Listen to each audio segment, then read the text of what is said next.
China heats up.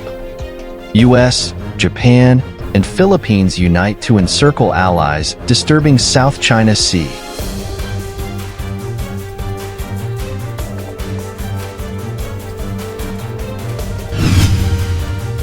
Japan and the Philippines on Monday signed a highly anticipated visiting forces agreement, paving the way for greater bilateral and multilateral defense cooperation amid escalating tensions between the two partners and Beijing in the disputed East and South China Seas.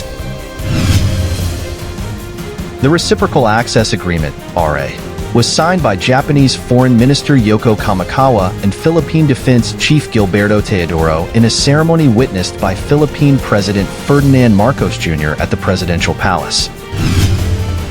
Kamikawa and Defense Minister Minoru Kihara are in Manila for a 2+2 meeting later in the day between the country's defense and foreign ministers in the Philippine capital. The agreement, which still needs to be ratified by Manila and Tokyo, will enable larger and more complex joint military exercises, while granting the self-defense forces greater access to Philippine bases and potentially even rotational deployments.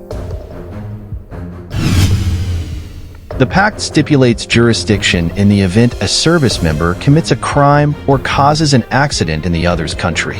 It also eases restrictions on the transportation of weapons and supplies for joint training and disaster relief operations. The agreement comes after months of negotiations and is Japan's first with a Southeast Asian country. While Japanese forces have regularly visited the Philippines in recent years, they have often piggybacked on U.S.-Philippine training activities, said John Bradford, a military expert and former country director for Japan at the Office of the U.S. Defense Secretary. But with the latest pact, we can now expect more bilateral activities, he said, noting that the RA will not only result in more cross-training, but more importantly, in streamlined procedures that will make such activities less costly and reduce the lead time needed to go from proposal to deployment. The latest move reflects the unprecedented similarity between the nation's threat perspectives, strategic calculations, and policy priorities, Bradford said, noting a strong political consensus that has emerged in both Japan and the Philippines, where Chinese power is seen as a direct threat to national security. The pact will not only make it much easier and faster for the SDF to be deployed to the Philippines for drills, but also in times of crises, including natural disasters, while helping improve bilateral operational readiness and interoperability. At the same time, the RA will strengthen trilateral cooperation with US and possibly Australian forces, both of which have signed similar pacts with the Philippines. The Visiting Forces Agreement will be Japan's fourth overall, following its 1960 Status of Forces Agreement with the US and its RAs with Australia in 2022 and the UK last year. Japan also recently launched negotiations for a similar pact with France, reflecting the speed at which Tokyo is deepening and expanding its network of international security partners, particularly with other U.S. treaty allies amid growing concerns over China's military capabilities and territorial ambitions. Manila has followed suit, signing security pacts in recent years with the European Union, India, Australia, Vietnam, Brunei, and the United Kingdom, while aiming to seal other visiting forces agreements with Canada and France. The Philippines' proximity to both Taiwan and key sea lanes in the South China Sea makes it an attractive staging point for the U.S. and its allies that could boost their ability to respond to regional crises. This has made reinforcing defense relations with Manila a critical element in both Tokyo and Washington's calculus for deterring and countering Beijing.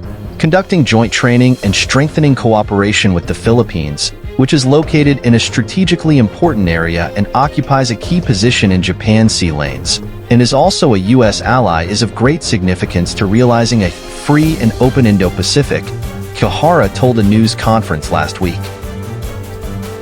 The U.S., which last year gained access to 4 more military sites in the Philippines in addition to 5 that were previously agreed to, has been helping the Philippines bolster its defense capabilities, part of a 10-year roadmap that envisages Manila receiving equipment such as radars, military transport aircraft and drones, as well as coastal and air defense systems.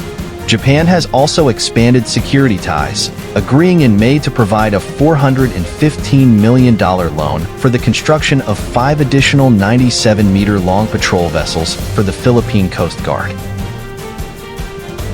More pointedly, Tokyo made Manila the first beneficiary of its new official security assistance, a military aid program that provides defense equipment for free to like-minded nations. While Japan and the U.S. have been separately strengthening ties with the Philippines, Washington has recently also sought to bring the countries closer to deepen trilateral cooperation and build up what it calls collective capacity. These steps include holding multilateral Coast Guard exercises and patrols this year to improve interoperability, including plans for Philippine and Japan Coast Guard members to patrol aboard U.S. Coast Guard vessels, as well as naval exercises that include Australia. From a global perspective, Bradford said, increased security cooperation between Tokyo and Manila will help fortify a maritime wall along what is known as the first island chain linking the Japanese islands, Taiwan, and the Philippines, as they double down on deterrence. Beijing has repeatedly criticized the U.S.-led defense constructs as attempts to militarily encircle China. Some argue that by adding deterrence without taking into account potential responses, and with only minimal diplomatic efforts being made to address the worsening relations, the risk of confrontation is escalating. This is especially worrisome as maritime disputes between Manila and Beijing approach a boiling point that could escalate into a larger crisis, including one that draws in Washington and possibly even other U.S. allies, such as Japan and Australia. In a keynote speech at the Shangri-La Dialogue Security Conference in Singapore in late May, Marcos drew a red line for Manila, warning that if a Philippine national were deliberately killed in a clash with the China Coast Guard, this would be very close to what we define as an act of war.